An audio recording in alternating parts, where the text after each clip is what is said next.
Madam আপনার parcel এসেছে। ও madam আপনার পার্সেলটা হ্যাঁ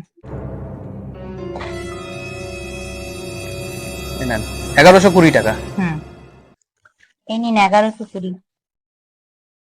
नहीं नहीं नहीं नहीं सारुण के यहाँ कुछ तो गड़बड़ है जरूर कोई ना कोई ম্যাডাম হ্যাঁ কত দিলেন আপনি?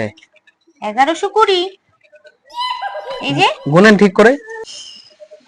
এই যে 10, এই যে 1 11, এই যে 100, এই যে 1120। ये कैसे हो गया? বুঝেছো? হিসাব clear?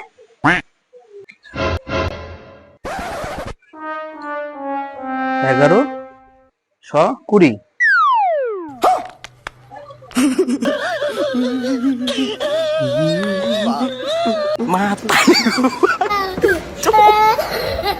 Mata nih gue, Pak.